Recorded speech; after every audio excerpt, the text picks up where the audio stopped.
Action 1 2 3 అన్నట్టుగా జరిగినటువంటి కార్యక్రమం వల్ల ఎటువంటి ప్రయోజనం ఉండదు. గడచిన ఏడాదిన్నర కాలంగా కాకినాడ పోర్టు డ్రగ్స్కి ఆలవాలం అయిపోయిందని, ఎక్స్పోర్ట్ ఇంపోర్ట్లు జరుగుతున్నాయని, అక్రమ బియ్య రవాణాలో కాకినాడ పోర్టు దందా పెరిగిందని, విపరీతమైనటువంటి గంజాయి ఎగుమతులు దిగుమతులు జరుగుతున్నాయని చెప్పి ఒక ప్రాపగాండా చేశారు.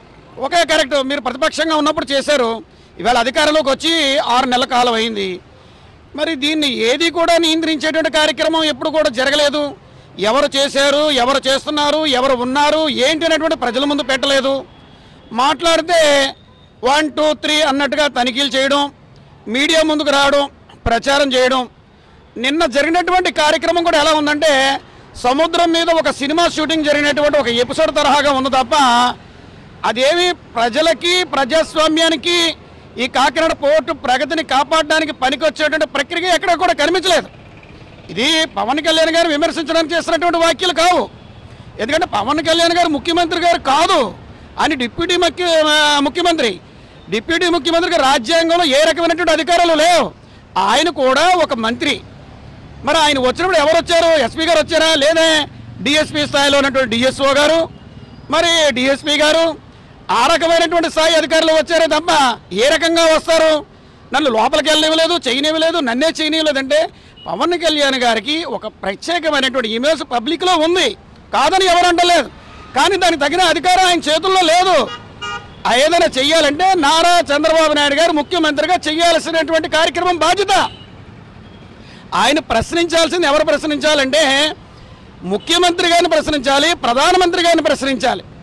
ఆ ప్రశ్నించడం పోయి ప్రతిపక్షంలో ఉన్నాను అన్నట్టుగా ఆయన మాట్లాడే తీరు ఎట్లాగుందంటే 1000 లారీలు వస్తున్నాయి, ఇక్కడ 16 మంది సెక్యూరిటీ గార్డులు ఉన్నారు, ఎట్లాగని అడుగుతున్నారు.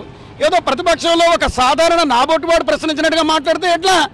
అధికారంలోకి 6 నెలలు వచ్చిన తర్వాత పోర్టులో ఎంతమంది సిబ్బంది ఉన్నారు, ఎంతమంది పర్యవేక్షణ చేస్తున్నారు, అన్ని డిపార్ట్మెంట్లకు సంబంధించినటువంటి సమస్తమైనటువంటి సమాచారం కూడా మీ టేబుల్ మధ్యకే వస్తుంది కదా. మరి అటువంటి కార్యక్రమాలు ఏమీ చేయకుండా ఇక్కడమో కలెక్టర్ గారు వచ్చారు, చూశారు, అదే ప్లేస్కి మీరు వెళ్ళారు, వచ్చారు, వెళ్ళారు. ఏంటి దానివల్ల ఏంటి ప్రయోజనం?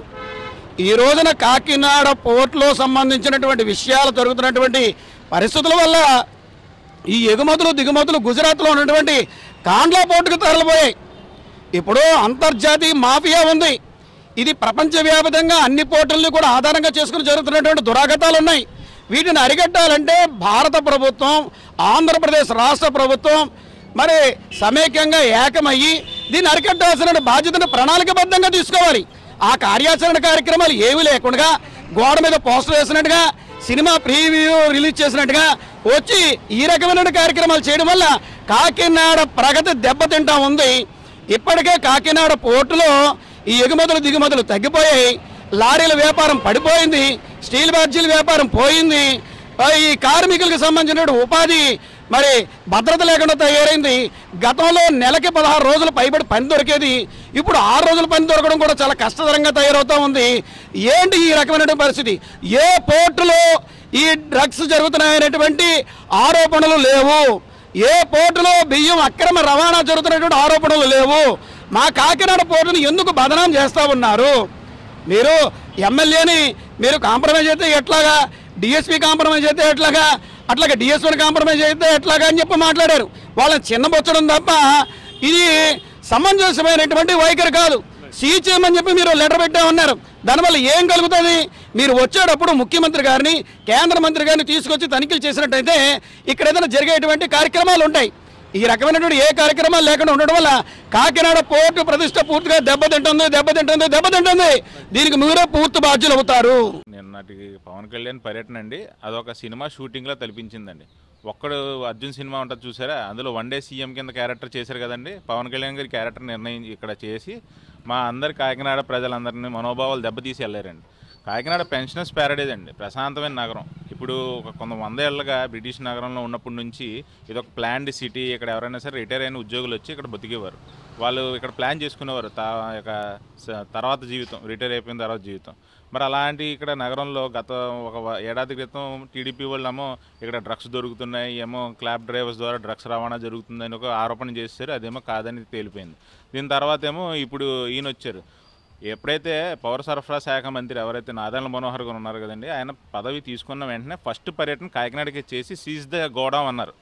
ఆ సీజ్ ద గోడౌన్ అయిపోయింది. ఆ సీజ్ ద గోడౌన్లో నుంచి ఇప్పుడు అందులో నుంచి పీడిఎస్ రైస్ 650 టన్నులు 52,000 టన్నులు పనామా షిప్లో వెళ్తుంటే దాన్ని వచ్చి ఈయన సీజ్ ద షిప్ అంటున్నాడు. వీళ్ళకి ఏంటంటే సినిమా స్టైల్లో చెప్తున్నారు seize the ship, seize the godown.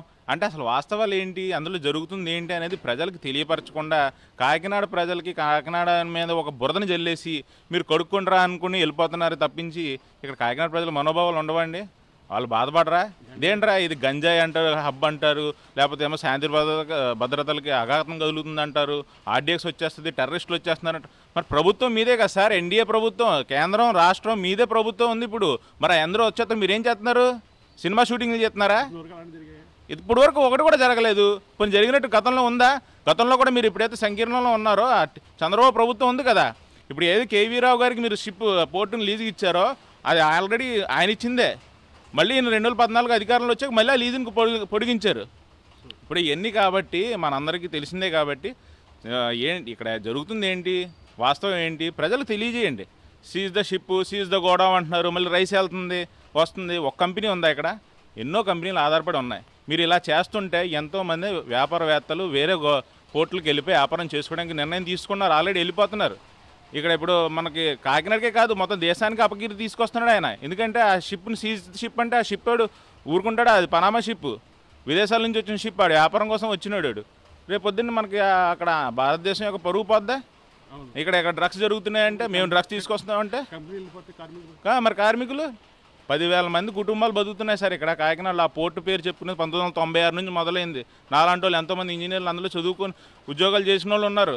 మరి వాళ్ళందరూ ఏంటి, వాళ్ళ భవిష్యత్తు ఏంటి? మీరు ఏమైనా ఉపాధిని సృష్టించారా వచ్చారా మీరు? ఇదేనా మీ విజనరీ? మీ విజనరీ ఏంటి నాకేమో అర్థం అవడం లేదు. ఏమైనా ఉంటే మీరే వెంటనే యాక్షన్ తీసుకుని అది ఆపాలి. అందులో దొంగను పట్టుకోవాలి. దొంగను పట్టుకోకుండా ఊరంతా దొంగ, లేకపోతే కాకినాడ పోర్టే డ్రగ్స్ స్మగ్లింగ్ కేంద్రం అని చెప్పేసి ఆరోపణలు చేసుకుని వెళ్ళిపోతే మా లాంటి వాళ్ళ మనోభావాలు దెబ్బతింటాయి, కాకినాడ ప్రజల మనోభావాలు దెబ్బతింటాయి. నా పేరు హసన్ షరీఫ్ అండి. నేను కాకినాడ పట్టభద్రుల ఎమ్మెల్సీకి అభ్యర్థిగా పోటీ చేస్తున్నాను. కాకినాడ ఎప్పటికీ కూడా పెన్షనర్ ప్యారడైజే, పెన్షన్దారుల స్వర్గసీమ. అయితే ఇప్పటి వరకు ఎటువంటి ఇది కూడా కాకినాడలో లేదు. ఇప్పుడే ఈ మధ్య కొత్తగా వినబడుతున్న ఈ మాటలన్నీ కూడా ఎక్కడో జరిగిందని చెప్పారు, కానీ కాకినాడ జరిగింది, ఉభయ గోదావరి జిల్లాలో జరిగింది అన్నది ఎక్కడా లేదు. ఆయన రావడం సినీ ఫక్కీలో ఉంది తప్ప సినిమాల్లో హీరోవే. మేము కూడా ఆయనకు అభిమానులమే, మా ఫ్యామిలీ కూడా మేము అభిమానులమే. కానీ ఇలా వచ్చి ఇలాంటి మాటలు చెప్పి రెచ్చగొట్టి చేస్తుంటే ప్రజలందరూ కూడా అసహించుకుంటున్నారు. కాబట్టి ఆయన మర్యాద, వాళ్ళ నాన్నగారు కూడా పోలీసే, ఎస్పీ గారిని డిఎస్పీ గారిని కూడా అని మాట్లాడాలి. కానీ నేను వచ్చినప్పుడు సెలవు పెడతాడు అని ఎస్పీ గారిని డిఎస్పీ గారిని అనడం మాకు ఎంత మాత్రం కూడా నచ్చలేదు. మేము ఏ పార్టీకి సంబంధం లేదు. నేను కాకినాడ పబ్లిక్గా నా యొక్క అభిమతం చెప్తున్నాను. పవన్ కళ్యాణ్ గారు ఉప ముఖ్యమంత్రిగా పిఠాపురం నియోజకవర్గం నుంచి ఉండడం కాకినాడ జిల్లా వాసులు చాలా ఆకాంక్షలతో ఉన్నారు. ఎందుకనంటే కాకినాడ జిల్లాలో ఒక ముఖ్యమంత్రి తర్వాత ఉన్న ముఖ్యమంత్రి గారు ఉండడం అనేది అభివృద్ధికి మంచి బాటలు వేస్తారని జనం ఆశిస్తున్నారు. కానీ కొన్ని రకాల ప్రకటనలు చూస్తే కొంచెం సమంజసం కాదేమో అనిపిస్తుంది. కారణం ఏంటంటే కాకినాడ పెన్షనర్స్ ప్యారడైజ్, చాలా ప్రశాంతమైన నగరం. ఎప్పటి నుంచో గంజాయి స్మగ్లింగ్లు, డ్రగ్స్ దీని గురించి జరుగుతుంది, యువత పాడైపోతున్నారని. ఆ యంత్రాంగానికి పూర్తి స్వేచ్ఛ ఇచ్చినట్లయితే అధికార పక్షం నుండి ఎటువంటి రాజకీయ ఒత్తిళ్లు లేకుండా మేనేజ్ చేయకుండా ఉంటే మనకున్న యంత్రాంగానికి అసాంఘిక శక్తుల్ని అరికట్టడం అనేది పెద్ద విషయం కాదు. రెండో విషయం, ఈ పోర్టులో అక్రమంగా రవాణాలు చేస్తున్నారో ఇలాంటివన్నీ పబ్లిక్గా ముందే ప్రకటించడం కన్నా శాఖాపరంగా యాక్షన్ తీసుకుని అక్కడ జరిగిన తప్పుని ఇది కనిపెట్టాము, దీనిపైన ఈ చర్య తీసుకున్నాము అని ప్రభుత్వ పెద్దలు ప్రజలందరికీ పబ్లిక్గా తెలియజేస్తే ఇంకా బాగుంటుంది. మూడో విషయం, ఈవేళ కాకినాడ నగరం కానీ పరిసర ప్రాంతాల ప్రజలు ఉపాధి కోసం పొట్ట చేత పట్టుకుని ప్రతిరోజు వేల మంది కాకినాడ వచ్చేస్తున్నారు. ఓ పక్కన వ్యవసాయం తగ్గిపోతుంది, నిర్మాణ రంగానికి సంబంధించిన యాక్టివిటీ అంత సంతృప్తికరంగా లేదు. కాబట్టి ఏం పని దొరుకుతుందని కాకినాడ వస్తున్నప్పుడు అనేక మందికి కాకినాడ పోర్టే ఆధారం. కాకినాడ పోర్టు ద్వారా ఎక్స్పోర్ట్ పెంచడం కోసం తగిన చర్యలు తీసుకుంటే దాని అనుగుణంగా అనేక మందికి ఉపాధి లభిస్తుంది. అలా ఉపాధి లభించినప్పుడు ప్రభుత్వ పథకాల గురించి పెద్దగా ఆశించకుండా ఎవరి కుటుంబాన్ని వాళ్ళు పోషించుకునే పరిస్థితి ఉంటుంది. కాబట్టి ఈ పోర్టుని అభివృద్ధి చేయడం కోసం ముఖ్యంగా ప్రభుత్వ యంత్రాంగంలో ఉన్న పోర్టుని అభివృద్ధి చేస్తే ఇంకా మంచిది. ఆ దిశగా ఈ పాలకులు, ఉప ముఖ్యమంత్రి గారు చర్యలు తీసుకుంటే మంచిది తప్ప విమర్శలు చేయడం అనేది సమంజసం కాదు. రెండోది, గత ప్రభుత్వమైనా ఈ ప్రభుత్వమైనా ఒక కార్మిక సంఘాలు మేము కోరేది ఏంటంటే ఎక్కడైనా ఉపాధి విషయంలో స్థానికులకు 75% ఉపాధి కల్పించాలి. స్థానికులు లేకపోవడం వల్ల ఆంధ్రప్రదేశ్ నుంచి ఇతర రాష్ట్రాలు పనికెళ్తున్నారు, ఇతర రాష్ట్రాలు ఆంధ్రప్రదేశ్ పనికొస్తున్నారు. ఈ నిరుద్యోగం ఎక్కువ అవడం వల్ల బేరసారాలు ఆడే శక్తి లేక తక్కువ జీతానికే కార్మికులు పనిచేయాల్సిన దుస్థితి వస్తుంది. కార్మిక చట్టాలు కూడా పోర్టు కానీ కొన్ని ప్రాంతాల్లో అమలు చేయడం లేదు. ఎవరైనా కార్మికుడు మరణిస్తే తప్ప కార్మిక శాఖ అధికారులు కానీ ఇతర డిపార్ట్మెంట్స్ కానీ ఆ ప్రాంతానికి వెళ్ళే పరిస్థితి లేదు. మరి ఇవన్నీ పరిశీలించాలి అధికారంలో ఉన్నవారు. కార్మిక శాఖ తనిఖీలు ఎలా జరుగుతున్నాయి, సంబంధిత డిపార్ట్మెంట్ తనిఖీలు ఎలా జరుగుతున్నాయి, అక్కడ జరుగుతున్నటువంటి అక్రమాలు ఏమైనా ఉంటే ఏం నామ్స్ ఏమున్నాయి, ఆ నామ్స్ చర్య తీసుకునే విధంగా ఉన్నాయా, తప్పించుకునే విధంగా ఉన్నాయా? తప్పించుకునే విధంగా ఉన్నాయనుకోండి, మీ ప్రభుత్వంలో కట్టుదిట్టమైన చర్యలు తీసుకోండి, ఆ రకంగా కాపాడండి. ప్రస్తుతం జరుగుతున్న ఈ ఆరోపణలు చర్యల వల్ల ఎక్స్పోర్ట్స్ కానీ వేరే పోర్టులు పోతే కార్మికుల పరిస్థితి ఇప్పుడు సాధారణంగా కాకినాడ అభివృద్ధి కోరుకునే వారి యొక్క భయం కూడా అదే. చాలా మటుకు కృష్ణపట్నం రేవు వచ్చినప్పుడు కొన్ని రకాల ఎక్స్పోర్ట్స్ అక్కడికి వెళ్ళిపోయాయని, కాకినాడలో సర్వే అండ్ టాలీ పనిచేస్తున్న కార్మికులు కూడా కృష్ణపట్నం వెళ్ళి పనిచేయాల్సిన పరిస్థితి వస్తుందని మన కాకినాడలో కొన్ని కంపెనీల యజమానులు చాలా కాలం నుంచి వాపోతున్నారు. ఇది అంత ఆశాజనకమైన విషయం కాదు. అన్నీ అభివృద్ధి చెందాలి, కానీ మనం కాకినాడ జిల్లాలో అవకాశం ఉంది కాబట్టి ఎక్స్పోర్ట్ ఓరియంటెడ్కి మంచి కేంద్రం, ప్రశాంతమైన నగరం, మంచి లేబర్ కూడా అందుబాటులో ఉంటారు. కాబట్టి ఈ పోర్ట్ నుంచి ఎక్కువ మందికి పని దొరికే విధంగా పోర్టు ద్వారా రాష్ట్ర ప్రభుత్వానికి ఆదాయం పెంచుకునేది ఉండాలి. కానీ మొత్తం మూలబడిపోయే పరిస్థితులు తీసుకురావడం వల్ల ఏ ఉపయోగం లేదు. ఇంట్లో ఎలకలు ఉన్నాయని ఇంటిని తగలబెట్టుకోలేం. ఆ ఎలకల్ని ఎలాగా నిర్మూలించాలో అధికార యంత్రాంగం, అధికార ప్రభుత్వం తీసుకోవాలి తప్ప మొత్తం వ్యవస్థనే దెబ్బతీయడం అనేది సరైన పద్ధతి కాదని సవినయంగా విజ్ఞప్తి చేస్తాం. పవన్ కళ్యాణ్ గారు టూరు ఒక ఉప ముఖ్యమంత్రి స్థాయిలో క్షేత్రస్థాయిలోకి రావడం అభినందనీయం.